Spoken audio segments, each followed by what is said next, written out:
peuple a souffert mingi faute à dirigeants responsables.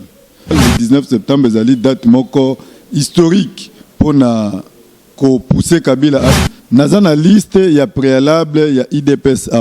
Bah juger bon, bah font la chaîne na biso na oyo ya ndeko Jean-Pierre Bemba.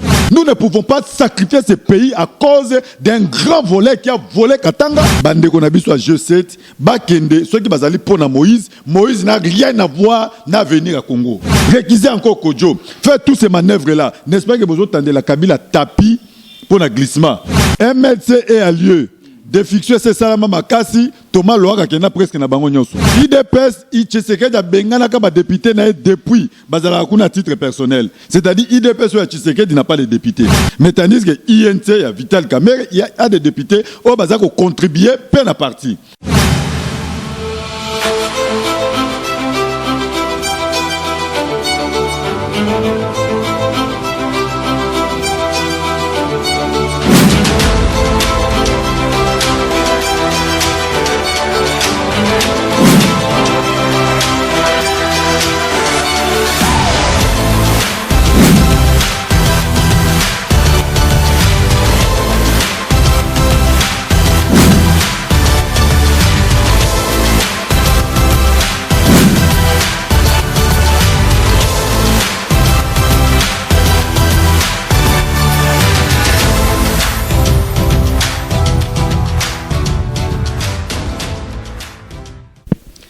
Voilà, bonjour, bonsoir, ça dépend de l'heure à laquelle vous nous regardez, madame, monsieur.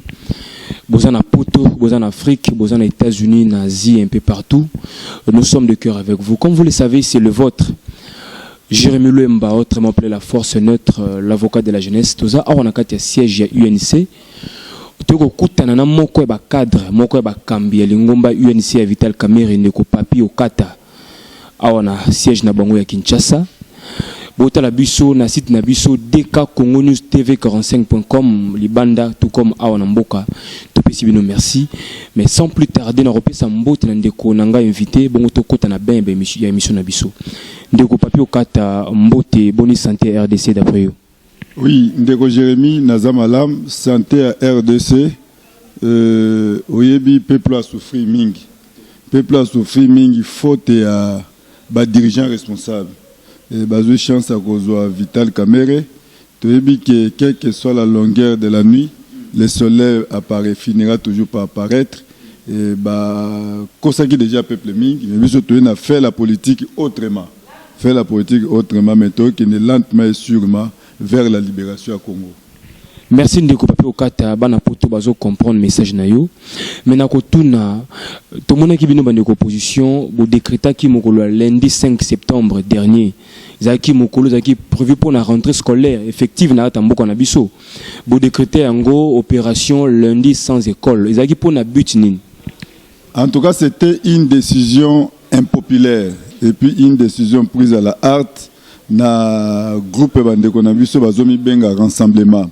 Oyebi ensemble na bande komsuso tozaki na bango na dynamique de l'opposition to mena ba action à envergure o to arriva ko changer c'est l'état oyo ngana benga l'état moyini position na kati dynamique de l'opposition outre ba manifestation minene to salaki to lobi to komi na année électorale le 19 septembre ezali date moko historique pour na ko pousser Kabila à convoquer scrutin électoral siko tango to ensemble na bande quoi dynamique de l'opposition na mois de juin toyebisaki bande quoi dynamique de biso na bande quoi dynamique de l'opposition tozalaki déjà na calendrier d'action c'est-à-dire to bandaki kolinga bana na biso bakende vacances ceux qui baké vacances bon examen d'état basala examen d'état sili après to bandi ba action pour na ko pousser l'état gangia ba gangster oyo ba leka ko pesa biso calendrier électoral pour biso to bandi ko biso to lobby que non il faut respect suite la constitution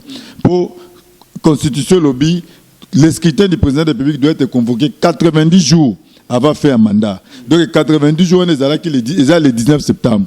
Il y a un biso to sala qui déjà calendrier d'action de façon qu'on mener action comme ça Congo invivable ceux qui babimisi calendrier était kaka au moment où bana na biso baza ko se préparer ba kende na vacances yango wana Genval et Salami c'est-à-dire tu sais que après avoir kokuta na Kabila à 3 reprises bakutani na Ibiza, bakutani na Monaco, bakutani na Venise et bake ko signer ba accord na bango na hôtel Raphaël, bake ko convoquer bake ko convoquer Venise et Genval wana ke ko engloutir ba o nyos zalaki ba décision oyo dynamique de l'opposition azwaki déjà. Alors botiki bana ba kei vacances, ba endormi bana na ba discours, c'est-à-dire ba meeting sans discours, ba endormi bana na ba biloko ezangi tina. Ale bozeli kaka tango bana na biso bazako ninga kozonga classe po bokene kozwa bokene koloba eloko wana ke no lundi sans école. Et puis en politique, il faut tout un problème de récupération. Les lopes bana ba kei classeité. Est-ce que zali pona mot d'ordre wana? C'est mission sur toi qui rentré sur zakaka timide. Et puis bah para bana mbongote. Moi qui vous parle, j'ai mes 5 enfants attends moi qu'on a tigné na classeité. Ça dit bah pas ni nandago bah pas ni te pona mot d'ordre. C'est-à-dire to profiter na faiblesse elle ba tout té. Il y a une série concernant makambo wana té. D'abord il y a une série qui cause ma décision impopulaire té. Il y a une série qui na calendrier d'action. Pour n'attendre bana baké vacances, n'est-ce pas mené action de façon que tu déranger classe banaté. D'abord va paraître foutre à classe difficilement et système éducatif au Congo et ça au rabais. Alors prendre encore quelques jours, c'est-à-dire là c'est crucifier encore nos enfants. Aux hommes biso bana biso tozana bambongo wana ta otinda bango na ba grandes écoles, otinda bango na ba proto ainsi de suite. Tozo côté bango na ba école awa. Alors to respecter bango. Aux hommes ça dit INT qui ko participer na ba décision impopulaire en ngwana te. Très bien de papier au Kata, mais Marmo Tali dialogue politique na RDC to yebi. Marmo Tali dialogue politique na RDC to yebi que INC abunda ki longo na bande ko rassemblement to mona ki bino awa na ba meeting na ba ville morte marmo belé lelo bokoti na kati ya dialogue. Ndimi boboyi ko résoudre un problème au bande ko ya y a rassemblement ba poser ki momentali préalable botan bo moni chaîne bino canal futur ba PC signal nango bo moni makamna bino e simbi bo weli siko ko alors que ba préalable musu bande ko rassemblement zo ki nanu bo komi kutu na résolution nango te tel que libération de ko de Mindongala ya ndeko Moyambo arrivé monsieur Katumbi et salamité mais UNC a weli simba ko na dialogue pour nani. Na ebite yo zali journaliste investigation naza na liste ya préalable ya IDPS awa pour eza rassemblement na benga ngo IDPS na kati ya liste na bango ba nombre ya ba prisonniers ezali 119 na kati ya 119 wana kombo pe ya Arma Tungulu eza na kati kombo pe ya Fidel Bazana eza na kati oke tolobaki pour na constitution ya liste que chaque parti et puis ça combo ba prisonnier nango na ba prison oyo bazaleli o boyebi ke ba prisonnier bazana ba prison boye comme ça to constituer liste wana poto pesa ngo pona préalable bon tango bino boza ko sala liste boza ko tia combo ba oyo bino boyebi ke ba kufi ideni ni boza nango c'est-à-dire bolingi bo telemisa Congo pona ba manœuvre moko aléatoire bande kwana ba kufi to ba condition ni ba kufa ki nango mais ces pays ezali et qu'on poursuive le régime en place après la gestion na bango keko kende ko zuwa bokeko zuwa kombo ya ba wei bokene ko tia bango na liste préalable wana ezali eloko moko malamu te de chaîne na biso INT bolobi efungwani canal futur na ba chaîne nyoso wana ya biso nde kangama ka liboso biso chaîne na biso kangami le 28 novembre 2011 au moment ya ba nyoso wana bandaki ko émettre ba chaîne ba Moïse et kangame sala ta 8 mois te ozomona tangu ba kotisi préalable biso to kotisi préalable ba juger bon ba fungola chaîne na biso na oyo ya ndeko Jean-Pierre Bemba canal kin toza ko senga pe ya bato mususu wana ba fungola mais pona ko kende ko conditionner po ya bango ba fungoli te ba kende ko telemisa machine mais ba ndeko wana tangu ba chaîne na biso ekangamaki bango ba pesa ki conditioning ils étaient na pouvoir ba bandaki ko lia ba no sa makambo nyoso ozomona to telemisa makambo bongo te na ke ko tanga préalable ba ndeko na biso G7 ndeko il faut to respecter Congo ozoka tozo Congo te to profiter te ke bobomi Congo bo bana ko sakana batu nyonso tala ba préalable na bango tie premier préalable cessation ya poursuite judiciaire ya Moïse Katumbi bien défini mais Vital Kamerhe avait des problèmes ici avec Wivini Moleka on nous a traîné dans la boue nanya lobaki que cessation à justice biso tozo ça le politique mais to ko ta place à justice té deuxième préalable ba ke ko tia il faut pas libérer 8 Mulongo Ozaki ancien Dirkab ya Moïse. Il faut pas libérer 8 Mulongo. Et troisième préalable, il faut pas fongola chaîne à nyota na maendeleo. Ba chaîne à Moïse. Tu comprends déjà que ba préalable na bango nyonso tout tourne autour de Moïse Katumbi. Déco, nous ne pouvons pas sacrifier ce pays à cause d'un grand volet qui a volé Katanga et puis pour azana monga corruption, pour que nous comme préalable à Congo. Quand Moïse est entré au pouvoir, il a déclaré qu'il n'avait pas tous ces millions, que vous êtes en train de prétendre là qu'il en a. Vous avez la situation comme ici, Katanga Lelo. Ce n'est pas normal. Alors l'argent qu'il a volé au Congo, il a détruit au Congo. Bande Konabi soit G7, Bakende, ceux qui basali pour Moïse, Moïse n'a rien à voir, n'a venir à Congo. Il a fait ce qu'il a fait, il a volé ce qu'il a volé, et puis il a un problème de la justice, il doit se présenter à la justice. Bande Konabi soit en 1960, papa n'a pas Kasavubu. Tant que Bakenda qui table ronde, toi tu crois que c'est un préalable? Ils avaient des préalables. Mais tant qu'on continue à 4, non, pour continuer, il faut libérer le Mumba. Mais dans 4, nous avons un docteur Bazala qui était. C'est-à-dire nous sommes en face déjà de mauvaise foi. Qu'ils ont reçu l'argent des plus grands corrupteurs à Congo et puis ils ont commis un préalable. Le pays ici ne doit pas s'arrêter pour un individu. Ceux qui sont na dialogue, c'est par rapport à la résolution 2277. Oui, il faut tout ça le dialogue. Pour la carte de dialogue, on a tout le calendrier électoral, tout ça l'élection, n'a qu'à respecter délai constitutionnel. Parce que chaque jour qui passe, ça profite à M. Kabila. Il y a bisanga il est là, comme il va dormir. Alors, réquiser encore Kodjo, faire tous ces manœuvres-là. N'est-ce pas que vous entendez la Kabila tapis pour le glissement? Biso tobi to kolanda jewanate to continue na dialogue, il y a résolution à 2277 à Conseil de sécurité des Nations Unies oyo to kobima kuna na calendrier to kobima kuna na to koyeba que élection ko sala mana mukolo boye et peuple congolais aza ko se préparer pour la tenance kitoko ndeko papier au kata metomoni ndeko Vital Kamerhe continue na dialogue ba commissaire co-modérateur.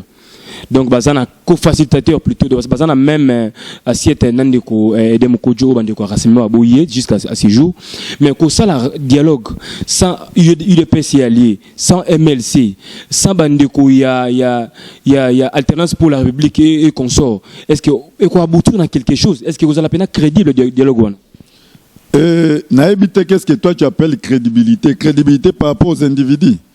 Kamerhe Azali, Vital Kamerhe Azali, co-modérateur, c'est-à-dire bazaba modérateur mibale, yenem tazo représenter opposition. Et puis Azali valablement, parce que UNC Azali le seul parti où Azali na groupe, les seuls partis opposition, où Azali na groupe parlementaire, Azaka UNC. Bon MLC est allié n'a parlé, mais arrêté.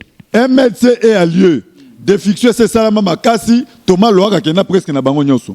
MLC yemoko o bazayi bazako contrôler, ils n'ont pas 5 députés. Bon UDPS est allié. UDPS Tshisekedi a bengana ka ba député na depuis bazala kuna titre personnel. C'est-à-dire UDPS ou Tshisekedi n'a pas de députés. Mais tandis que INC il y a Vital Kamerhe, il y a des députés o bazako contribuer peine à parti. Ozomona, c'est-à-dire bazuyende pour na bongo. Azali comme modérateur par rapport na bongo. Ndeko nangai Batouana tang bautaki Genval. Tang bakendaki na Genval, toza na invitation batindela kibiso. Ezalaki 2 points à l'ordre du jour. Premier point ezalaki pour na kokende ko constituer 12 personnes au bakokota na comité préparatoire il y a dialogue. Deuxième point ezalaki pour na kokende ko réfléchir sur transition à 3 ans sans Kabila. Et tango bazongi na résolution ya kokota na dialogue selon résolution 2277. Tout na bango nini ekendaki ko arriver pour balobaki bakokota sous na dialogue était biso to kolanda ba manœuvre nyonso wana te un groupe de personnes ole basa na politique na moi bango ba okende ko sa na butu pour justifier ba mbongo baza ko zwa parti par là baza ko jouer na versatilité nous ne sommes pas là c'est-à-dire INC zali parti responsable o ezali autour ezali réuni autour ya ba idée ndeto zali ko sala makambo o peuple congolais zali ko sepela nango. Bon, on a dit dialogue bien, j'ai dit, tout le monde doit arrêter, suspendre les travaux pour que beaucoup de opposition. Mais Ndeko Vital Kamerhe a dit parole, un discours inattendu de Vital Kamerhe. À l'Obaki, à Sengiba, suspendre les travaux, enfin, que beaucoup de opposition, ou ils toujours refuser un dialogue. Bon, tant beaucoup de bango, tout le monde peut arriver à Ndeko Sassou na Congo, à côté de Mokonzamboka, Joseph Kabila, à côté de Ndeko Tshisekedi na Hôtel Béatrice à Kinshasa. Tant beaucoup de sololi. Tout le monde doit répondre à sous activité lundi. Est-ce que Ndeko opposition, il y a rassemblement Tshisekedi? Alors, il y a une concrètement. Oyebi ceux qui Lumumba Kufaki ndeko nangai ezalaki parce que ezalaki na avance Ce qui est en avance, on a même sort au Lumumba Zayaki Nango. Heureusement, nous sommes là pour protéger Vital Kamerhe. Vital Kamerhe est vraiment en avance par rapport à Batunyoso. Tant qu'il y a quelqu'un qui a rencontré Sassou, qu'est-ce qui ne s'était pas dit ici? Qui a rencontré dictateur, Moutouti ko Bengana ba Congolais na Brazzaville, ainsi de suite, on l'a traîné dans la boue. Mais le lo père et fils, bagé ko kutana, na même dictateur, oyoki discours na bango ndenge zalaki. J'ai dit ezalaki mukolo o Vital Kamerhe koti na histoire neti Lumumba kota kinango. Le lo ba komi ko apprécier discours ya Lumumba après avoir tué Lumumba. Pacificateur à lobby. Pourquoi IDP César Awate? Pourquoi Bandeko Nabiso a G7 Baza Awate? Mais Yozali, Ozali, Asengi Aïsi Kojo, Yozana pour la facilitation. Ensemble, Nangaï, Tozwa 48 heures pour que nous communions à Nabiso Anagnoso. Mais Kende Kota la dispositif au Bachena IDPS. Bake ko lukabano ba benga ban force du progrès ya ba 17 bana nyoso ba luba ba rekité bango kuna pona ko empêcher facilitateur ya Vital Kamerhe agene pacificateur agene okutana na Tshisekedi. Mais ironie d'histoire mutuka moko ekoti wana ezu père et fils balobi ça soit yawa pour kutana bango ça soit ba rejeter qui lobby les autres ça soit mbi bango bagenda kuna biso soteba que ça soit kutana na rassemblement mais tant ba komi kuna et komi pona côté pas sasu Tshisekedi azu mwana naye ba koti ba papa ko mwana osimba ba traîna kalibanda lokola bangembo manquer du respect aux gens comme ça. Mais tout le monde qui peut ndeko Fayulu Pazali na kati na bandeko mususu. Ne raconte pas des choses que tu n'as pas vécues. Fayulu Azaki nde libanda. Tango ba bimi, il a parlé de choses qu'il ne maîtrise pas. Zala na kati tala na kati ya salle les aki huis clos. Papa moi na Sassou. Et puis ça Fayulu la kisabino place oya sola ki na Sassou. C'est G7 inde baké ko manœuvrer na ndenge na bango pe baké ko kota na ndenge na bango Sassou n'a pas réussi Fayulu. Fayulu ne faisait pas partie de la délégation. Na kati ya salle kune kota kati ya bureau kota kaka papa na mwana na ye. Tant que Sabino que une affaire biologique, boyiko tiango na mutu ya ba Congolais nyoso. C'est ça le problème parce que IDPS ozomona wana ba Congo ba kufa pona IDPS, ba Luba ba kufa pona IDPS, ba Swahili ba kufa pona IDPS, ba Congo ba kufa pona IDPS, ba Luba nyoso wana mais lelo ekomi eloko biologique. Kuna baza ko gérer kaka baza ko sambela kaka au nom du Père, de la Mère et du Fils. Amen. C'est ça l'IDPS. Siko bino bokoti lelo oyo isangai masolo ya dialogue ngozo kini ndenge nini. Et que ça la 2 semaines, est-ce que baba ici ba nombre de jours ou pas, mais résolution, esprit, il y a accord bozo kuna, ils a pour la transition, to bozo kana pena ni bana mboka tu baïba parce que diaspora peut la biso na minito. Token na dialogue pour na 3 points. 3 points de token na dialogue. Kuna toke ko pesa Kabila chèque blanté. Toke ko tandela epé tapité pour na glissement. Token na dialogue, eloko liboso tokendeli nango dialogue. Token na dialogue kuna premier point to koyebisa toza ko kende pour na alternance du pouvoir. C'est-à-dire il n'y a pas de 3e mandat pour M. Kabila. Il n'y en a pas. C'est ça le premier problème. Pour l'alternance au pouvoir. 2e point token nango kuna pour na calendrier électoral en bonne date. Calendrier électoral en bonne date elingi kolbanine. Par rapport il y a OIF. Au babimisa qui en a mois de février, bah peut-être qu'il y a 3 possibilités pour na kosala ba élection na délai constitutionnel. Première possibilité balobaki, nous pouvons recourir na ba fichier il y a 2011. Au bisonyo sotozai ko juger ngo corrompu. Tokoki ko recourir nango au ba kufa bazana kati ba to shanya maluk bazana kati makambo belé mais à mettre de côté bana o ba nouveau manger na ba diaspora. Première possibilité. 2e possibilité, toki ko sala enrôlement moko ou bien traitement de fichiers partiel et qui ko zabiso 8 mois. 3e possibilité ne balobi que toki ko zape fichier moko fiable na ko sala enrôlement général mais ko zabiso 12 mois. Pas 16 mois et 1 jour net inangaza koloba. Mais tout ça c'était possible valable dans le mois de février. Attention que tobito recourir nango lisusu. Et que simba te parce que to tikali na 3 mois pour une élection. Voilà to lobby que to kobima kuna na calendrier électoral en bonne date. En bonne date et lobby na consensus nyoso ndenge to ko décider mais Kabila va prononcer, il va dire devant tout le monde qu'il ne sera plus candidat. Peu importe date oyo élection au salama. Et 3e autre côté les alliés pona kozongi sa pyramide na position initiale, c'est-à-dire toza awa na Congo na ba député oyo Kabila noma bango ba députés provinciaux Oyo Kabila noma bango depuis 2006 tozala bango. Ba gouverneur à Kabila depuis 2006. Ba sénateur à Kabila depuis 2006. Ba bourgmestre à Kabila depuis 2006. Ozomona ke nyonso wana toza ko réfléchir est-ce qu'il faut tout ça la président kuta bato wana nyonso. O bazali hors mandat. O baza ko travailler na compte na bango nyonso. C'est-à-dire makambo o tozo ke ne ko étudier kuna yango wana. Donc tozo ke ne kuna te poto pesa chèque blanc et pas à Kabila. Donc chaque jour qui passe biso tolobi que ça profite à monsieur Kabila. Voilà pourquoi président Kamera Ibsa Kibino Kuto azako senga akuta na Kabila pour pesa e formule mukuse. Formule mukuse o eko permettre que tout ça là dialogue on a même na moins de 15 jours et puis to bimana ba résolution nyonso malamu. Très bien dit, Ndeko Papi Okata, Marambo Sebela Rosolola, Torosolaka avec le temps. Mais question concernant Marambo UNC. Tout le monde qui Ndeko, secrétaire général Léouanga, Azaki n'a pas travaux préparatoires. Ndeko P, premier secrétaire adjoint, Ndeko Claudel Luboya, Payabino. Tout le monde Bango, démissionné, fonctionne à Bango, et puis UNC pour exclure Bango. Les Camboni, les autres, les Kanakata UNC. UNC exclure Moutouté. Adhésion à INC zali libre, départ nango pe zali libre. Bandeko na biso wana nos anciens secrétaires généraux mi bale wana. Bango bakindaki na messe wana baliaki pondo alimbondo na Genval. Bazongi ana ba pondu na mino. Mais bazaki délégué par UNC. INC etikala ko délégué mututé to sala plusieurs émissions na bino na banzi même ba na poto bazona na biso débat les a déjà clos. To su bayebi comment manière nini ba koma kuna. Mais c'est tu sais que dit atinde la biso invitation moko na komba Vital Kamerhe. Mais il a jugé bon aboma INC na kati atinde la pe ba individu. Alors tant bureau politique et siège de deux secrétaires généraux wana ba bradaka ba invitation na bangote. Par après nous étions surpris que bazoa qui peut invitation ba juge qui bon ba qui ne kuna ko répondre na ba invitation na bango. Pour votre rappel, Jean-Bertrand Ewanga Issé Ewanga Azanani. Jean-Bertrand Ewanga Issé Ewanga de 1990 à 2001 azalaki conseiller politique ya M. Tshisekedi.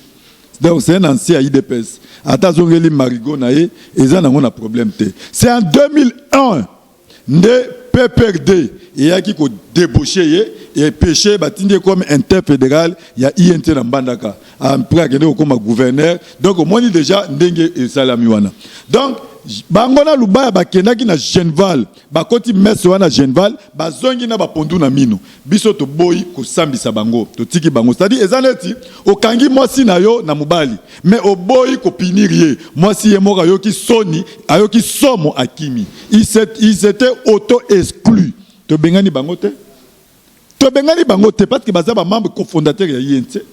Comment tu dis ceux qui militants na noye ko s'adhérer ba bengana ka yete membre cofondateur ndé ba ko bengana ye ba se sentir bango moko gêné pour ba justifier na mbongo balia qui a le plus grand corrupteur à Congo yango na moni ba poni nzela na bango mais sinon adhésion pas na biso zali libre ko kenango pe zali libre mais jusque là on peut remplacer bango te. Non, biso toza pressé d'abord attendre bazala qui présence de bango zaki remarqué te ba saka bango msate sont les figurants mais zanenga politique à Congo soki mutabilongo inde ba komi ko finga zanenga politique à Congo te soki neti to fandia luba ya kotia otuni ba membre bazali otuni bango oh nani ba ebiete et wanga 6 ans à tête ya secrétariat général ataka sangulo ya binzela nango te bosu bo fanda bo mona meeting e wanga ta e wanga na nsele e wanga na kinkole bo mona ngo. Donc c'est-à-dire biso mo to bande ko supporter faiblesse na bango mais sinon absence na bango ne se fait pas sentir. Kitoko na dialogue ko to mo lo ba jeune bazali vraiment pris en compte parce que yo posa jeune le rôle à biso est-ce que ba jeune baza peut représenter valablement kuna? Vraiment valablement surtout que to longwe na 200 to komi na 280 et to tout na après lobby okoyoka ke omona nga pe na makaro na ngai. Nous ne sommes pas pressés c'est-à-dire pas na biso to senga ki neti bato IDPS accord obo signaki na Kabila na hôtel Raphaël boya nango soki ezali bien to ko adopter yango soki ezali mabe to ko amande kaka mo muke c'est-à-dire ezate ngai nazala ozomona soki groupe à personne moko basangani et que présence au Kamerhe zakuna babimisi résolution moko ko imposable à tous c'est-à-dire ma présence ou pas tous en a besoin ba congolais au bazako tala sur même direction pour bazwa décision et bazwa décision malamu et sauver mboka. Kitoko Ndeko Papi Okata to komi na suka pona lelo alors un mot discours gentil pour na bandeko nyonso diaspora ya UNC bazana na poto pe ba congolais nyonso en général pour na ba congolais au bazana na poto peut-être ba ko trouver un peu méchant na koyebisa bango boye la politique, il bosse à Internet. Moi qui vous parle, j'étais aussi à l'étranger. J'ai fait 10 ans. C'est-à-dire, nous mettre la même opinion au bino boza ko mettre. Ça la 10 ans en Bogani. Il n'y a pas de problème. Nous avons mettre la même opinion. Mais tant qu'on a zongi na Congo, on a que kuta que réalité zali outre.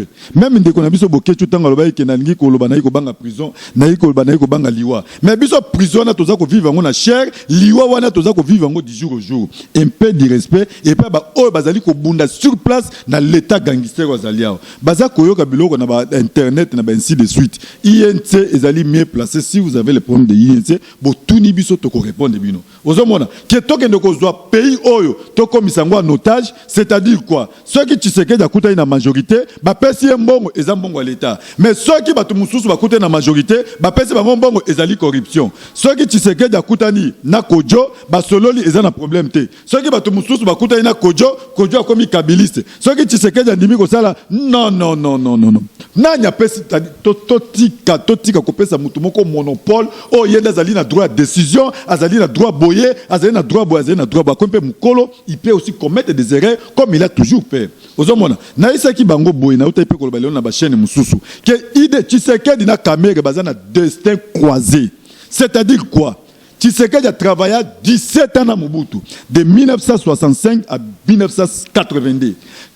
Ils étaient ensemble et puis bilan Mobutu de 1965 à 82, là où il y a eu beaucoup de tueries, beaucoup de choses, bakimba bakufa makambo belé pe économie mboke beba na l'air wana et les réalisations manifestations de l'enseignement makambo zaki na période wana. Mais il ne se dit pas être comptable. Mais tant que Mobutu zaki malade, Moutazo rendre visite au roi Tshisekedi zate. Tshisekedi Mobutu a nommé plusieurs fois. To le bagate ka zongeli marigo na e. Vital Kamerhe a travaillé na Kabila 7 ans. De 2001 à 2008. Il est arrivé que Bakabouana. Ozomona, ezalité que ceux qui le lobby sont en demi dialogue, bon le bakona, bazongali majorité, to le bakanini, wane zali ko zanga même bolunga bato, bazali ko se sacrifier pour babunda. Donc ceux qui vont moniquer, biso to zali à l'erreur, botika pe mbala, botika pomme de terre, botika internet, boya pe to bunda awa. Parce que Kalombo abane ko que non, il est avec nous, yemoko le loi zawapi. Donc, tout ceux qui ont un retard à compréhension ou bien sous-informés, il faut bien avoir l'information. Voilà, merci beaucoup Ndeko Papi Okata. Je rappelle que vous allez cadre mon Nagata UNC. Propos tenus et engagés, on a posé des questions, il répondre. Donc, je pense que mon se comprend, on a eu information. Ndeko Poto, vous contactez comme toujours. Donc, on a ici merci à mon boss Ndeko Douki, Kapaya les millionnaires à Paris. Merci également à Aruna Lorette, notre coordonnatrice. Merci également à Château, les caméramans, réalisateurs de cette émission. Ndeko Papi, moi dédicace à Zali. Na pesima sur Potombote et ba diaspora sur Afrique dans l'ensemble. Diviser, tu vas gagner. Mais c'est dans l'unité de tu vas gagner. Merci Ndeko. À la prochaine.